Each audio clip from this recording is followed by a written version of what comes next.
Alright gamers, and welcome back into the Zombies ranking series. In the past week, I went over Knocked during Toten and gave my opinions on it and placed it onto our tier list. I also went over the rules and the criteria for the tier list, so if you haven't watched that part, please go watch it. I have it linked below and it will be at the end of the video as well. Giving a little bit of backstory, Verruckt here is a map that I've always had an incredible soft spot for.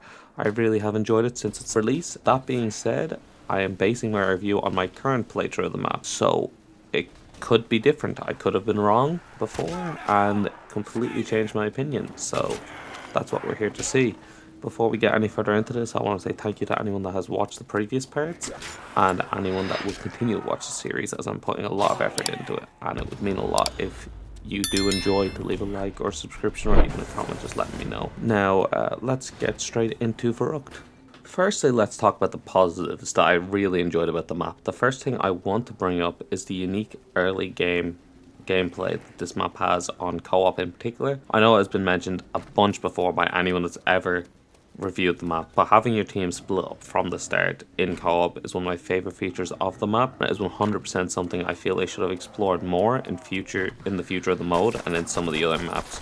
As far as I'm aware, the next time they use this option is in Advanced Warfare, but it is done to a much lesser effect on that map due to only having one door to open before you reach your teammates, if I recall that correctly. So it's definitely a downgrade in comparison to the Verruckt use of this. In Verruckt, not only does this help with the map's foreboding atmosphere, it also adds a fun twist to the boring early game, as you're separated and you have to survive for a little bit longer before you can meet your teammates.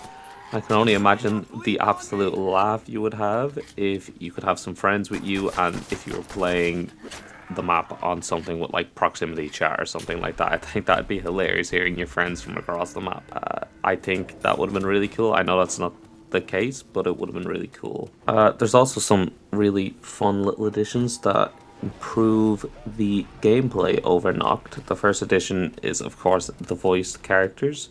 I feel this just adds to the experience and makes the map a little bit more alive. I also prefer the increased size of the map. In Knocked, you don't really have to open the second floor at all if you don't want to, because of the lack of a movable box or anything to make you go upstairs. You didn't really have to explore the map, but in Verruckt we have moving box locations to power on the perks, and it really just adds to the maps and gives nearly every room a function and a reason to exist, which is really nice, and I believe a small increase at the minimum to the base gameplay experience of the map. I mentioned very quickly in the last paragraph there is a reason to open up all the map, and one of the main reasons for this is the introduction of the perks. This was a stroke of genius by Treyarch, and I am so happy about the creation of the perks, as it just dramatically improves the overall gameplay experience. The introduction of Juggernog and Speed Cola in particular for World at War is so game changing, as they are still used with little to no changes in every Zombies game to this day, which I think is super impressive. Adding extra health and increased reload speed was just,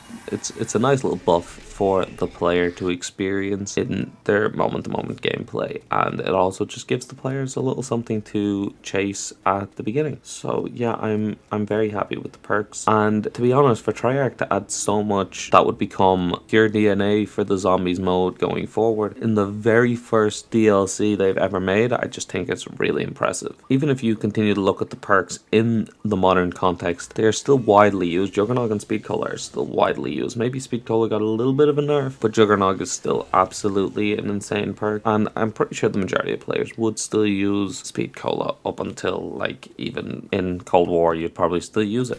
It's just, they're top quality perks, and to me it's just a quality addition that absolutely should be taken into account for the overall ranking of the map. I also just have a massive soft spot for this map's design. I think the map itself looks super cool, and I've always enjoyed exploring it. I do have a soft spot for asylums in media, be it like games like Outlast or movies like Grave Encounters. Anywhere that takes place in abandoned asylums is automatically just given a plus to me. I know that's a real serious personal bias, but it is my tier list. If you disagree, you can let me know below. I just think it's a super cool setting, and I do have to give the map major bonus points. Moving on to look at the negatives of Verruckt as a map, I do not have as much to say as I did in Knocked, because a lot of Noct's downfalls were corrected in Verruckt, but Verruckt also has some unique problems that I do need to talk about, and one of them I do want to bring up straight away is the super sprinters in the map. In my opinion, they honestly just ruin the flow of the map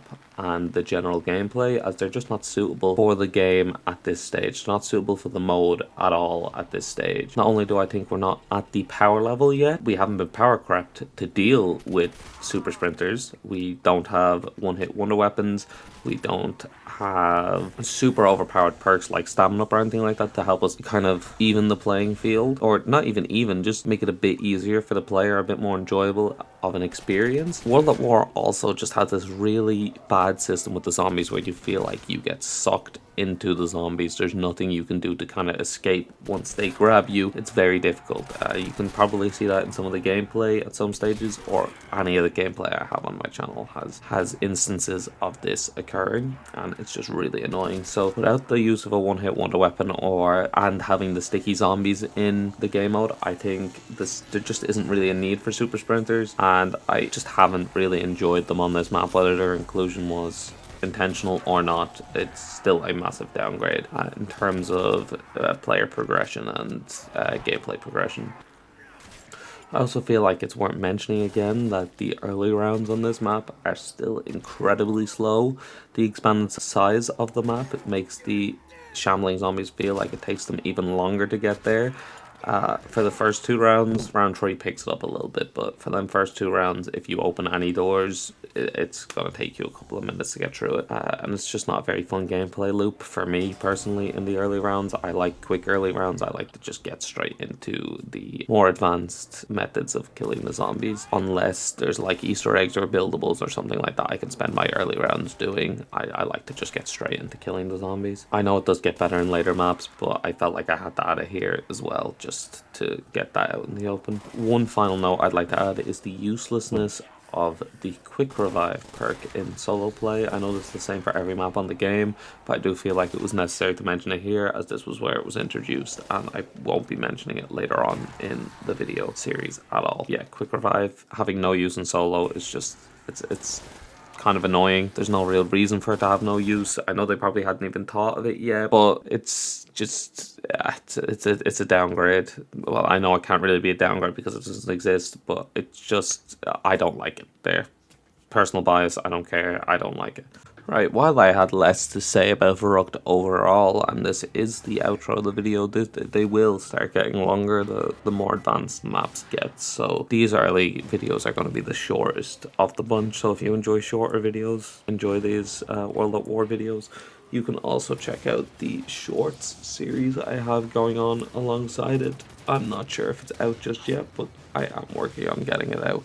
So overall, I think Verruckt is a phenomenal step up from the previous map, and I think it is. I think that it shows the incredible potential and innovation the studio had in its early years. Verruckt also shows signs of the zombies formula beginning to take hold. While these do not 100% concretely form themselves until the later map, you will see the foundations begin here. So with all that being said, I think I have to rank Verruckt with a C, but ahead of Nocturne Tone for now, as it is a clear improvement, and if I was to hop onto World at War at any stage, I would play Verruckt over Nocturne Tone. If you've enjoyed this and are excited for Shin Onuma, please leave a like and subscribe so you'll know when the next part is out.